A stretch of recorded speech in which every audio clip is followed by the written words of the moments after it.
ये सरकार बहुत निकम्मी और बेहयाई का परिचय दे रही है। हमारे दो सुप्रीम कोर्ट के द्वारा निर्णय होने के बावजूद भी ये उनको लागू करने में आनाकानी कर रही है। बीजेपी वाले सिर्फ लूटते हैं और हमारी आंखों में धूल झोंक रहे हैं। पीएफ का पैसा जो है हमारी सैलरी में से कट के जमा होता है। जमा होने के बाद उन्होंने हमें फैमिली पेंशन देनी थी। उन्होंने जो निकम्मी एनडीए गवर्नमेंट है, इसने जो सुप्रीम कोर्ट को भी नहीं मान रही। शर्म आ रही है मेरे को ये बताने के लिए कि मात्र 1000 रुपया पेंशन महीना दी जा रही है।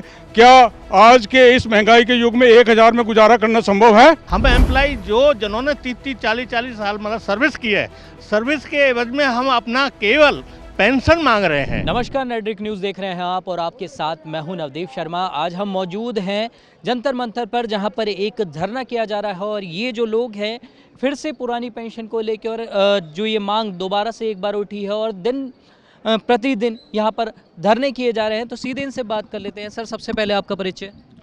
My self MG Gaurav, president NFL ex employee welfare association और नेशनल सेक्रेटरी ऑफ EPS 95 समन्वय समिति। सर, आज जो आप लोग यहाँ पर एकत्रित हुए अपनी मांगों को लेकर, क्या है वो मांगे और क्यों अभी तक सरकार उन पर आंखें मूंद कर बैठी हुई है? ये सरकार बहुत निकम्मी और बेहयाई का परिचय दे रही है।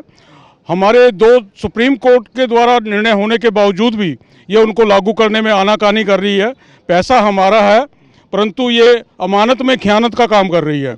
हमारा पैसा जमा है, परंतु ये इक्विटी में और इधर उधर जो है अडानी अंबानी को जो हमारा निवेश कर अपना पैसे का निवेश कर रही है और हमें देने में आनाकानी कर रही है। परंतु मैं सरकार से पूछना चाहता हूँ, जब आपके किसी भी स्टेट में इलेक्शन होते हैं तो आपके पास पैसा कहाँ से आता है लोगों को बांटने के लिए, लोगों की अपना वोट लेने के लिए? परंतु जब बारी आती है EPS 95 पेंशनर्स की, जिनको मात्र शर्म आ रही है मेरे को ये बताने के लिए कि मात्र 1000 रुपया पेंशन महीना दी जा रही है। क्या आज के इस महंगाई के युग में 1000 में गुजारा करना संभव है? मैं इस सरकार से पूछना चाहूँगा कि अपनी इस बंद आंखों को खोल लीजिए, नहीं तो हम खुलवाना भी जानते हैं। हम संघर्ष के राह पर चल पड़े हैं और हमारे कदम अब आगे बढ़ेंगे, पीछे नहीं हटेंगे। सर, कौन सा पैसा है और कितना पैसा और कितने लोगों का अभी तक इसमें जमा हो चुका है? जो टोटल EPS 95 पेंशनर्स की गिनती ऑल ओवर इंडिया की है वो मोर देन 80 लाख है। उनका जो अंशदान पेंशनर्स के रूप में 8.33 जो जमा हुआ था पेंशन प्रोविडेंट फंड से, उसका भुगतान अभी तक इन्होंने पेंशन के रूप में हमें पूरा नहीं किया है। और मात्र कैपिंग के अपना चलते हुए जो कि 6500 की कैपिंग इन्होंने की, उसके बाद 1500 की कैपिंग की, 15,000 की, चाहे हमारी बेसिक पे कितनी भी हो, हमारी डिमांड है कि हमारी जो पेंशन है वो actual last drawn salary basis होनी चाहिए, जो जैसा कि सुप्रीम कोर्ट ने अपने वर्डिक्ट 4/11/22 में दिया है। हम सरकार से करबद्ध प्रार्थना करते हैं कि ये अपना निंद्रा से जागे और हम अपना बूढ़े पेंशनर्स की जो है जायज़ मांगों पर ध्यान दें। मैं इस मौके पर यह भी कहना चाहूँगा कि सरकार ने आप ही भगत सिंह कोश्यारी कमेटी बनाई थी और आप ही उस कोश्यारी कमेटी की रिकमेंडेशंस को रद्दी की टोकरी में डालकर बिल्कुल उस पर धूल मिट्टी चढ़ रही है और उसको लागू करने में अपनी आनाकानी कर रहे हैं। मैं सरकार से ये अनुरोध करूंगा कि वो कोश्यारी कमेटी की सिफारिशों के मुताबिक हमें 9000 प्रति महीना प्लस DA जो है तुरंत जो है इसका पेंशन के रूप में हमें भुगतान किया जाए, सो दैट हमारा जो है बुढ़ापे का जीवन हम अपने मान सम्मान के साथ जी सकें। Thank you. सर, आपका शुभ नाम? मैं विजय कुमार अग्रवाल हूँ। सर, क्या कहेंगे, ये जो चीज़ें हैं ये जो हो रही हैं, अगर हम PF फंड की बात करें, वो तो आप लोगों की ही जेब पे एक तरीके से प्रहार होता है और इनकी तरफ से दिया जाता है। और कई कंपनियां अब ऐसी हैं जिसमें वो आपसे पहले ही साइन करवा लेती हैं कि वो भी दोनों तरफ से आपकी जेब काटी जाती है, बावजूद उसके ये चीज़ें फिर से हो रही हैं, उस पर आप क्या कहेंगे? देखो, PF का पैसा जो है हमारी सैलरी में से कट के जमा होता है। जमा होने के बाद उन्होंने हमें फैमिली पेंशन देनी थी। उन्होंने वो जो दे रहे हैं बहुत कम दे रहे हैं, 1000 रुपया मात्र दे रहे हैं वो, जबकि वो हमारा ज़्यादा बनता है। एक्चुअल सैलरी पे देना चाहिए हमें। वो हमारा पैसा जमा है, वो हमें मिलना चाहिए, वो नहीं दे रही गवर्नमेंट। सुप्रीम कोर्ट का, जैसे प्रधान जी ने बताया, सुप्रीम कोर्ट का डिसीजन है, 2 बार डिसीजन हुआ है, तो भी ये जो है सरकार हमें दे नहीं रही। जी, तो क्या लगता है सर आपका शुभ नाम? JD सेजवार। सर, क्या लगता है कि ये जो सरकार की तरफ से जो कानून बनाए गए थे, मेरे व्यू ये हैं कि जितने भी MLA MPs हैं जैसे पंजाब में उनकी पेंशनें बंद की हैं और स्वेच्छा से बंद की गई हैं, उनकी पेंशनें सारी बंद की जाएं। उसके बाद जो अपने आप ही देखिए कहाँ से कहाँ मतलब जो गवर्नमेंट का खाता भरता है, कहाँ उनके पास पैसा आता है। हम एम्प्लॉय जो जिन्होंने 30-30 40-40 साल मतलब सर्विस की है, सर्विस के एवज में हम अपना केवल पेंशन मांग रहे हैं।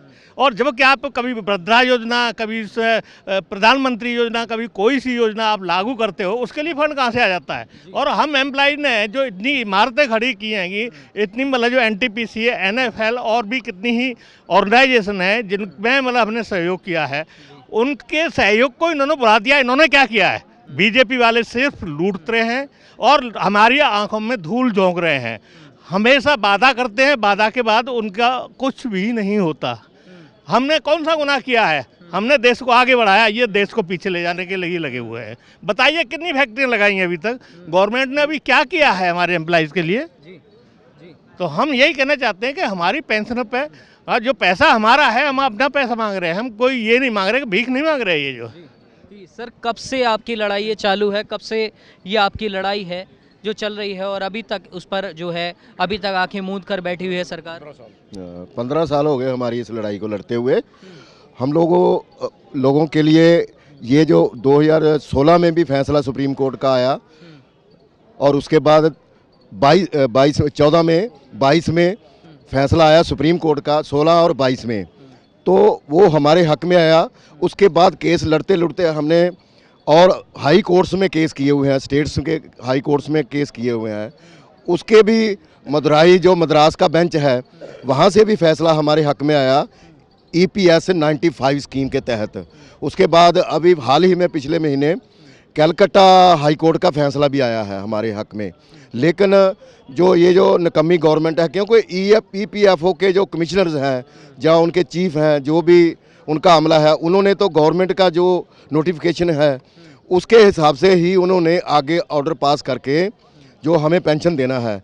पर ये जो निकम्मी NDA गवर्नमेंट है, इसने जो सुप्रीम कोर्ट को भी नहीं मान रही, तो उसके लिए हमें खेद है। हमारी जो पेंशन है 1000 रुपया महीने में, आप बताइए दवाई का खर्चा नहीं, जो 27-28 रुपये मिलते हैं। एक कैदी को रखने में, जेल में रखने में एक दिन का 128 रुपये मिलता है, उसके ऊपर खर्चा करते हैं। हम लोगों ने 35-30 से लेकर 40-40 साल तक जो पब्लिक सेक्टर है, जहाँ अदर फैक्ट्रीज़ हैं, यहाँ पर ये स्कीम लागू है। उसके लिए हमने इतनी मेहनत की, हमने देश के लिए क्या क्या नहीं किया। फ्रॉम द ग्रास रूट से लेके कहाँ तक हम लोगों ने उसकी जो प्रोडक्शन की, यहाँ पे भी हम कार्य करते थे। तो उसके लिए हमें पेंशन ना देना, जो हमारा ही पैसा इनके पास पड़ा है, उसके लिए हमें बहुत खेद है। इसके लिए हम आज जंतर मंतर पे ऑल इंडिया लेवल पे साउथर्न स्टेट से भी बहुत लोग आए, महाराष्ट्र से, उड़ीसा से, सब लोग आके आज यहाँ हम जंतर मंतर इसके लिए धरना देने हैं कि हमारी पेंशन जो है as per Bhagat Singh Koshyari report जो है गवर्नमेंट की बनाई हुई जो कमेटी थी, उसके हिसाब से 9000 प्लस DA हमारा लागू किया जाए, या फिर जो हमारा केस है सुप्रीम कोर्ट की तरफ से हमारा जो फैसला आया है उसके हिसाब से हमारी पेंशन सेट करके हमें पेंशन दी जाए।